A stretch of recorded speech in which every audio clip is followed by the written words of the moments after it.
ಭೀಮಾ ನದಿಯ ಆಟಾಟೋಪ ಇಷ್ಟಕ್ಕೆ ಸುಮ್ಮನಾಗೋದಿಲ್ಲ ಅಂತ ಕಾಣಿಸುತ್ತೆ. ಇನ್ನಷ್ಟು ಗ್ರಾಮಗಳು ಅಲ್ಲಿ ಜಲಾವೃತವಾಗಿವೆ. ನಿಮ್ಗೆ ಅದರ ಮಾಹಿತಿಯನ್ನು ಕೂಡ ಕೊಡ್ತಾ ಹೋಗ್ತೀವಿ ದೃಶ್ಯ ಸಮೇತ.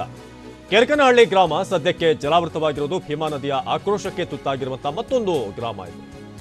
ಕಲಬುರಗಿ ಜಿಲ್ಲೆಯ ಅಫ್ಜಲಪುರ ತಾಲೂಕಿನ ಕೆರಕನಹಳ್ಳಿ ಗ್ರಾಮದ ಹಲವು ಮನೆಗಳಿಗೂ ಕೂಡ ನುಗ್ಗಿರುವಂತಹ ನದಿಯ ನೀರು. ಕೆರಕನಹಳ್ಳಿ ಕೂಡ ಅದೇ ಪರಿಸ್ಥಿತಿಯಲ್ಲಿದೆ. ಇಲ್ಲೂ ಕೂಡ ಮನೆಗಳು ಜಲಾವೃತವಾಗಿವೆ. ಗ್ರಾಮಕ್ಕೆ ಅಧಿಕಾರಿಗಳು ಇನ್ನೂ ಕೂಡ ಬಂದಿಲ್ಲ ಅಂತ ಗ್ರಾಮಸ್ಥರು ಆಕ್ರೋಶ ವ್ಯಕ್ತಪಡಿಸ್ತಾ ಇದ್ದಾರೆ. ಗ್ರಾಮಕ್ಕೆ ಇನ್ನೂ ಕೂಡ ಯಾರು ಅಧಿಕಾರಿಗಳು ತಲೆ ಹಾಕಿಲ್ಲ ಆಯ್ತಾ. ಇಲ್ಲಿನ ಪರಿಸ್ಥಿತಿ, ಇಲ್ಲಿ ದೃಶ್ಯವನ್ನು ಕೂಡ ನಿಮಗೆ ತೋರಿಸ್ತೀವಿ ಹೇಗಿದೆ ಪರಿಸ್ಥಿತಿ ಅಂತ. ಬಹಳ ಭಿನ್ನವಾಗಿಲ್ಲ. ನಿಮಗೆ ಇದುವರೆಗೆ ಎಷ್ಟು ಗ್ರಾಮಗಳನ್ನು ನೋಡಿದ್ರೋ ಎಲ್ಲ ಗ್ರಾಮದಲ್ಲೂ ಕೂಡ ಅದೇ ಪರಿಸ್ಥಿತಿ. ಭೀಮಾ ನದಿ ತನ್ನ ಒಂದು ವಿಸ್ತೀರ್ಣ ಏನಿದೆ ಅದನ್ನ ಹೆಚ್ಚಿಸ್ಕೊಂಡು ಹೋಗ್ತಾ ಇದೆ. ಎಲ್ಲ ಗ್ರಾಮಗಳನ್ನ ಈ ರೀತಿಯಾಗಿ ತೊಳ್ಕೊಂಡು ಹೋಗ್ತಾ ಇದೆ, ಕೊಚ್ಕೊಂಡು ಹೋಗ್ತಾ ಇದೆ. ಸೊ ಅಲ್ಲಿದ್ದಂಥವರೆಲ್ಲರೂ ಕೂಡ ಆ ಊರನ್ನ ಬಿಟ್ಟು ಬೇರೆ ಸುರಕ್ಷಿತವಾದಂಥ ಸ್ಥಳಕ್ಕೆ ಹೋಗ್ತಾ ಇದ್ದಾರೆ. ಇದು ನಿಜಕ್ಕೂ ಒಂದು ರೀತಿ ದುರಂತ ಅಂತಂದರೆ, ಅವ್ರು ವಾಪಸ್ ಬಂದ ನಂತರ ಅವರ ಮನೆಗಳ ಪರಿಸ್ಥಿತಿಯನ್ನು ನೋಡೋದಿದೆಯಲ್ಲ, ಅದರಷ್ಟು ನೋವಿನ ಸಂಗತಿ ಮತ್ತೊಂದು ಇರೋದಿಲ್ಲ.